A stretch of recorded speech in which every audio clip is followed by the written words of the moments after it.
What's up, Wes? I'm Miranda. And I'm Harley. We are here with a special St. Patrick's Day edition of the West Press. Last month, we featured Miss Leach on her thoughts about being a building sub. This month, we have a spotlight on Mr. Bishop.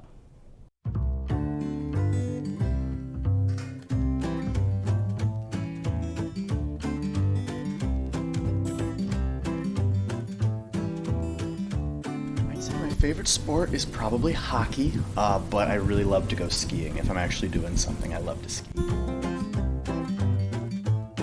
Success is achieving whatever your personal goal may be and making sure you achieve that with the highest effort as possible. Even if you don't get there, you give it your best shot. I'd say I love seeing students find out what they're passionate about, or if they already know what they're passionate about, let them continue with that passion and continue growing it throughout the years and into high school. I'd say I'm pretty adaptable. I would like to say I'm creative and maybe a little bit of a problem solver, but that's only some days. My favorite thing to do is spend time with my family. I do love skiing, but anytime I'm spending my time with my family and friends, that's my favorite thing to do.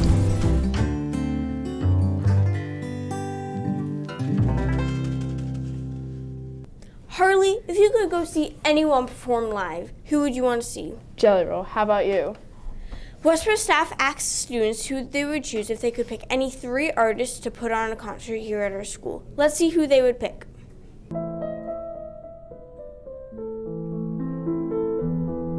I had to pick 3 artists to have a concert at school. Who would it be and why? Drake, J. Cole, and Bryson Tiller. Okay.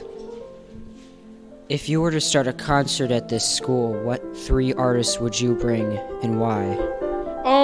Well, it depends. Like, if we have classical, I'd probably bring Bob Marley, but he's dead. Rest in peace. All right. For rap concert, I'd probably bring Emily Chapa, and then for country, probably be Chris Stapleton. If you had to pick 3 artists to pick a concert in this school, who would it be? Kanye, Travis Scott, and Yeet. Cool. If you were in control of the concert and you had to pick 3 people to sing for it, who would you pick? Billie Eilish, Taylor Swift, and Harry Styles. All right, that's good. If you had to pick 3 artists to have a concert at the school, who would it be and why? Tobey Maguire from the first Spider-Man, Andrew Garfield from the second Spider-Man, and Peely from Fortnite. Okay.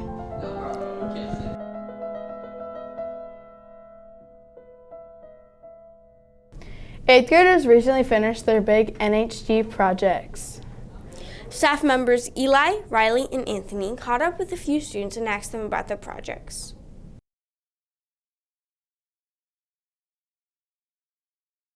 Our project is about the Tulsa Race Massacre of 1921.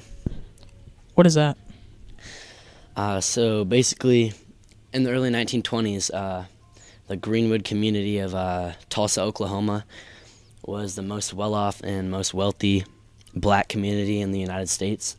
And on May 31st, 1921, it was attacked by a large mob of white supremacists, entirely burned to the ground, and over 300 black people were killed. And then it was covered up by the white business owners, politicians, and participants, so nobody really knew anything about this until like 90 years after the fact. Why is this topic important to history? I think this topic is important to history, was and still is, because it's one of the many incidents, I feel like, in American history where a significant race problem has been swept under the rug. Hey, brother. Theo. What is this project about? This is my project, A Sobering Truth, the Story of American Prohibition. Basically, the SparkNotes version is Prohibition was a law that was enacted in 1920 by the American government. It was the 18th Amendment and basically said the making, manufacturing, transportation of alcohol, it's illegal now. So it never actually said you couldn't drink alcohol, just everything having to do with it was outlawed. Why did you choose this topic?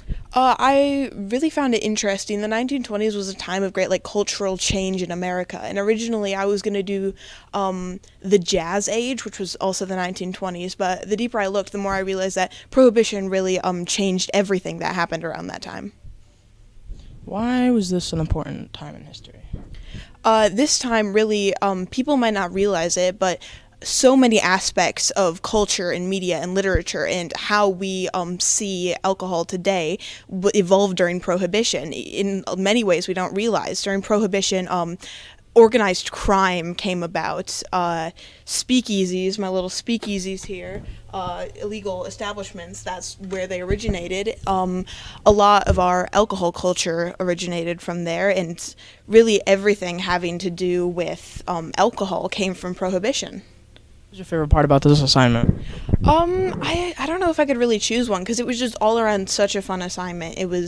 There was so much to do for it. I think I really liked a lot of the design aspects of it. I'm a bit of an artist and crafter, so a lot of the design aspects was really fun.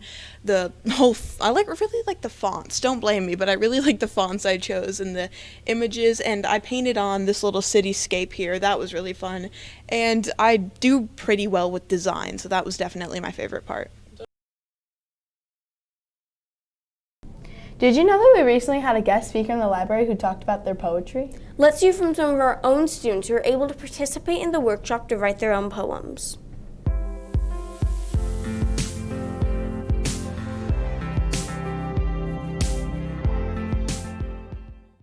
Poet Joel Fluent Green recently visited West Middle School and shared about his experiences as a writer. Students participated in a poetry workshop, and we asked them about their experience. I just enjoy writing stories, and poems is a way to evoke emotion and shortening stories, so it's only in a few simple verses or words while still evoking the emotion and still making the reader content is what I like to do. What is your favorite part about it? My favorite part is when I write the poem, having an idea to write a story off of that. So having both a poem and a chapter story is really enjoyable for me. Would you recommend it for somebody else? Somebody else who's into writing, yes, I do recommend it. But for other people who maybe don't enjoy writing and just enjoy the reading part, it's a little tedious and it takes a little while. But otherwise, yes, I do recommend it. It's a very interesting technique of writing, I think. I like writing poems. So. What's your favorite part about doing it? Just the way it gets you thinking more than writing an essay, I think. Because you have to think of how the words go together and Would you recommend it for somebody else to start writing poems? Yeah, I think it's a very relaxing use of time. It's good to write and it's fun. I love to write. My favorite part when we rhyme it and how we started. Writing it, the different ways, different grammar and stuff. Would you recommend it for somebody else? Yes, because it's really fun and sometimes entertaining. Okie dokie. I don't know. It's just I like writing poems because it's fun and it gets me active and into something. What's your favorite part about writing poems? Actually, it's the rhyming words that really catch me. Poetry doesn't require anything. Poetry has almost no rules, basically.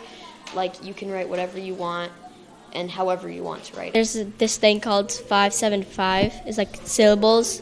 5 syllables in one line and then 7 in the other, then 5 at the last. So it was pretty good. Hey Miranda, what would you do if you saw a real live leprechaun right now? I'd probably axe it for gold. Let's see what some other students would do.